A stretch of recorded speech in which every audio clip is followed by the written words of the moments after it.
Pengine sababu inayofanya wapo kwa tetesi zinazomhusisha mshambuliaji wa kimataifa wa Namibia anayechezea klabu ya Mamelodi Sundowns ya Afrika Kusini Peter Shalulile kuhusishwa na wekundu wa Msimbazi Simba zinaweza zikawa nyingi, lakini mojawapo ni kwamba hivi sasa wakati ligi kuu Tanzania bara ikiendelea, Simba wakiwa wamecheza mechi 16 wako nafasi ya pili kwenye msimamo wa ligi kuu Tanzania bara kwa kuwa na pointi 35.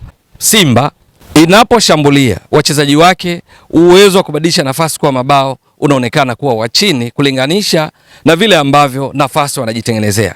Hapa itabidi kuliweka vizuri kidogo. Ni kwamba hivi sasa katika ligi kuu Tanzania bara timu inayoongoza kufika eneo la mwisho na kufanya majaribio ya kufunga ni Simba, bila kujali kwamba wao wamecheza mechi 16 ilhali kuna timu tayari zimeshacheza mechi 17 wakiwamo vinara kwenye msimamo wa ligi kuu Tanzania bara Yanga, wakiwamo Azam ambao wako nafasi ya 3 nyuma tu ya Simba. Simba amecheza mechi 16 lakini mpaka sasa wameshapiga mashuti 166, lakini licha ya kuongoza kwa kupiga mashuti mengi kiasi hicho, ikiwa ni ishara kwamba wanatengeneza nafasi nyingi za wao kufunga, lakini mabao waliofunga mpaka sasa ni 26 tu, ambayo ukiangalia vizuri uwezo wao kubadilisha nafasi kwa mabao ni around 16%. Sasa sio mbaya, lakini kwa Simba kwa namna nafasi wanavyojitengenezea na kwa kiwango chao huku ni kushuka, kwa sababu msimu uliopita wa ligi kuu Tanzania bara kwa mfano Simba ligi nzima mechi 30 walipiga mashuti 320. Kati ya hayo mashuti 183 yalilenga shabaha, wakafunga mabao 69. Goal conversion rate, uwezo wa kubadilisha nafasi kwa mabao ulikuwa ni around 22%. Sasa leo hii wanapobadilisha nafasi kwa mabao kwa 16%, maana yake wamedrop kwa takriban 6 kulinganisha na msimu uliopita ambao ndio kiwango chao wenyewe kwa msimu tu uliopita. Matokeo yake ndio maana inaiathiri Simba kwamba wanaongoza kupiga mashuti mengi, wanaongoza kutengeneza nafasi nyingi, na hasa hivi karibuni baada ya management ya Simba kuwezesha benchi la ufundi chini ya kocha Steve Becker kupata wachezaji walioongeza kasi ya Simba kuelekea lango la wapinzani. Wachezaji kama Anise Ura, ujio wa mchezaji mpya wakati wa dirisha dogo, ujio wa mchezaji kama Libase Geye. Hawa ni viungo ushambuliaji kutokea pembeni. Libase Geye anatoka kulia ingawa goli lake lenye nguvu zaidi la kushoto. Anise Ura anatoka kushoto ingawa goli lake lenye nguvu zaidi la kulia. Lakini kuwapo kwa Ino Jospin Loemba, Cletus Chota Chama, Nixon Kibabage, beki wa kushoto ambaye wanaposhambulia Simba yeye anakuwa kama playmaker. Anapanda na wakati mwingine anaingia ndani kiasi cha kusababisha mikwaju penalty, anafanya underlapping. Lakini Shomari Kapombe ameendelea kwenye kiwango chake bora kama ambavyo hucheza David Kameta Duchu ama Anthony Mligo, lakini eneo la kiungo akina Yusuf Kagoma, Alassane Maudo Kante wamekuwa wakiichezesha vizuri safu yao ya ushambuliaji. Lakini kumbuka kuna Morris Abraham, kuna Eli Mpanzo Kibisawala, kuna Ladak Chasambi, lakini kwenye washambuliaji yupo Selemani Mwalimu, yupo Baraka Mwangosi. Kwa ufupi tu Simba inaposhambulia inatenza nafasi nyingi sana, na hasa chini ya kocha Steve Becker ambaye tangu atue hajapoteza mchezo kwa maana ya kufungwa, lakini hawazitumii vizuri, na ndio maana wanajikuta wanaongoza kupiga mashuti mengi, lakini kwenye mabao wao wameachwa na vinara wa ligi ambao ni Yanga. Watani zao wajadi wana mabao 35, wao wana mabao 26, wamepitwa mabao 9.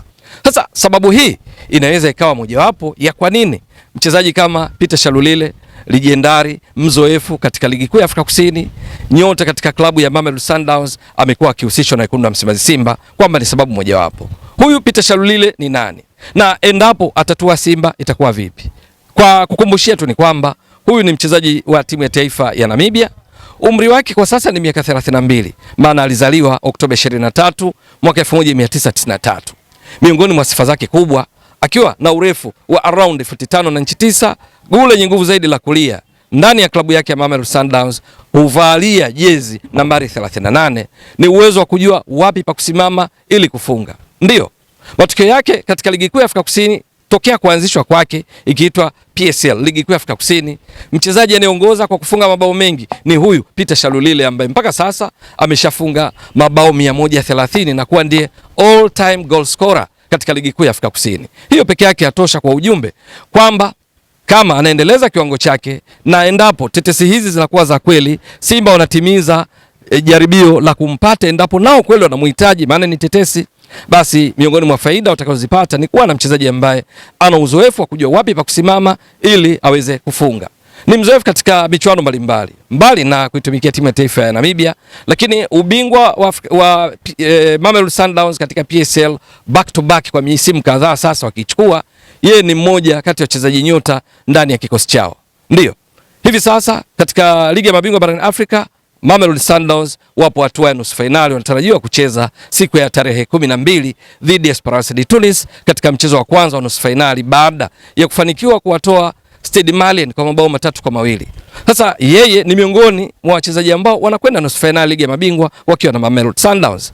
Msimu uliopita walifika finali, yeye akiwa miongoni mwa nyota waliofanikisha safari ya kufika finali ya ligi ya mabingwa barani Afrika pale walipocheza dhidi ya Pyramids ya Afrika Kusini, ingawa Pyramids wakatoa ubingwa.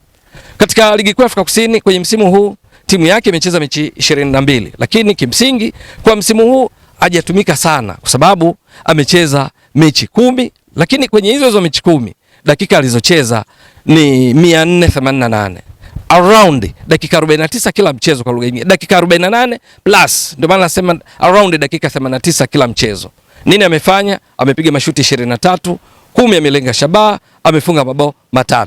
Katika ligi ya mabingwa Mamelodi mpaka kufika nusu finali, kutokea hatua ya makundi ambayo ni mechi 6, 2 za robo finali, maana yake ni mechi 8, yeye amecheza mechi 3. Kwenye mechi hizo amecheza kwa wastani kwa ujumla mechi zote 3 alizocheza ni dakika 96. Kumbuka Mamelodi Sundowns kucheza mechi 8 unazungumzia dakika 720.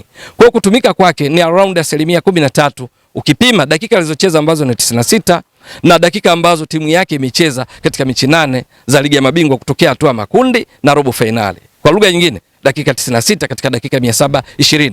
Hii inaweza kawa sababu pia kwamba hivi sasa Shalulile mwamba haswa anayejua pa kusimama hapati nafasi sana ya kucheza kwenye kikosi cha Mamelodi Sundowns chini ya kocha Miguel Cardoso. Wanaotumika sana ni pamoja na Mkolombia Brian Leon ambaye yeye amekuwa akipachika sana mabao na matokeo yake kushawishi benchi la ufundi huwa wanamwanzisha sana kuliko Peter Shalulile. Lakini wapo wachezaji wengine akina Arthur Sales Brazil, lakini yupo Tashreq Matthew, ndio ambao hupangwa mara kwa mara katika eneo la mwisho la Mamelodi Sundowns. Matokeo yake unaona kana kwamba Peter Shalulile hatumiki sana. Kwa sababu hiyo ndio maana inashawishi kuwapo kwa tetesi hizi kwamba wekundu wa Msimbazi Simba wakiwa wanaongozwa na kocha Steve Barker ambaye ni raia wa Afrika Kusini. Simba wamemtoa kocha huyu kutoka katika klabu ya Stellenbosch ya Afrika Kusini. Anawajua vizuri wachezaji wanaocheza ligi kuu ya Afrika Kusini akiwemo Peter Shalulile, basi ndio maana tetesi hizi zinapata nguvu zaidi. Peter Shalulile mara kadhaa ameshawahi kuwa mchezaji bora katika ligi kuu ya Afrika Kusini. Msimu wa 2020-21, 21-22 kwenye vyanzo mbalimbali ndiye aliyekuwa mchezaji bora katika ligi kuu ya Afrika Kusini. Ameshakuwa mfungaji bora katika ligi ya mabingwa barani Afrika msimu wa 2023-24 akipachika mabao 6. Ana mengi mazuri ambayo akitoa Simba kama ataendeleza, ni dhahiri kwamba wekundu wa Msimbazi Simba watakwenda kusuluhisha tatizo hili kwa kuongeza mkali mwingine wa upachikaji mabao ili kwenda kuwachagiza wale waliopo akina Selemani Mwalimu, akina Baraka Mwangosi, Jonathan Soa ambaye hivi sasa ana matatizo. Taarifa zinaeleza ndani ya klabu yake akija Peter Shalulile, maana yake wote hawa kama watakuwepo basi wataamshwa wakijua kwamba wakizubaa huyu mzoefu mwenye kipaji katika kufunga atachukua hiyo nafasi. Maana Simba ya sasa inatenza nafasi nyingi, hasa kutokana na ukweli kwamba eneo la kulia pana mshamsha nyingi za Libasegeye, kushoto Anise Ura, akiingia Eli Mpanzu Kibisawala, katika upande wote anakuwa balaa. Morris Abraham tatizo, Cletus Chota Chama tatizo, lakini viungo wao wana uwezo mkubwa wa kupiga pasi zinazowafikia washambuliaji kwa haraka, wakiwamo kina Yusuf Kagoma, Lassane Maudo Kante, Ino Jospin Loemba, mabeki wao pembeni Shomari Kapombe, Nixon Kibabagi wamekuwa wakitenza nafasi nyingi. Kwa sababu hiyo akiwapo Peter Shalulile, kama dili hili linatiki, maana yake atakuwa na kazi nyepesi, alimradi tu awe fiti, maana yake yeye ameshatumika kwenye mechi nyingi. Kama unavyoona umri miaka 32, amecheza mechi nyingi. Akiwa fiti ana uwezo wa kutumia hizo nafasi ambazo Simba wanateza sana katika ligi kuu Tanzania bara na michuano mingine. Changamoto itakayo kuwapo kama kweli atatua ni pamoja na ile nilotoka kulieleza juu ya utimamu wake. Lakini lingine ni kwamba akitua tu matarajio yatakuwa mengi kwake. Mashabiki, wanachama, wapenzi watakuwa wakitaraji kumuona Peter Shalulile yule yule ambaye ameshafanya makubwa katika klabu ya Mamelodi Sundowns. Na hii inaweza kuwa changamoto ambayo yeye akitumia vizuri itakuwa changamoto chanya kumletea mafanikio yeye binafsi na wekundu wa Msimbazi Simba. Akitua Simba anakutana na kocha Steve Barker anayemjua vizuri, anakutana na Rushaine De Reuck ambaye alikuwa naye katika klabu ya Mamelodi Sundowns, wanajuana vizuri. Anakutana na Neo Maema ambaye alikuwa naye katika klabu ya Mamelodi Sundowns. Anakutana na Ismail Olivier Toure ambaye alikuwapo katika ligi kuu ya Afrika Kusini akiwa na klabu ya Stellenbosch kwa ligi kuu ya Afrika Kusini. Anakuja kukutana Anicet Ura ambaye naye alikuwepo katika klabu ya Stellenbosch kwa ligi kuu ya Afrika Kusini. Akitua tu hatakuwa na uwenyeji, hatakuwa na ugeni mkubwa ndani ya kikosi kwa sababu ya hawa niliotoka kuwataja, wakiwamo maafisa wa benchi la ufundi wakiongozwa na kocha Steve Barker. Swali ni kwamba je, ni kweli Mamelodi Sundowns wako tayari kumwachia? Ni kweli yeye yuko tayari kutoka Mamelodi atoe kwa klabu ya Wekundu wa Msimbazi Simba, huku akijua Mamelodi Sundowns ni mabingwa wa back to back katika ligi kuu ya Afrika Kusini, ligi namba 4 kwa ubora barani Afrika, lakini Simba inashiriki ligi kuu Tanzania bara, ligi namba 5 kwa ubora barani Afrika. Na vipi kuhusu swala la fedha? Simba watakuwa tayari kumpa kitita kinachoendana na hadhi ya mchezaji huyu Peter Shalulile kutoka katika PSL kuja katika ligi kuu Tanzania bara? Yote ni swala la kusubiri. Ewe mtazamaji wa Mbwaduke Stats Sport Next Level, endelea kuunga mkono channel hii kwa kuhakikisha kama una subscribe, una share, una like na kucomment. Mwasilishaji wako ni mimi Ramadhani Mbwaduke almaarufu kama Mzee wa Data. Shukran jazilan. Bye bye.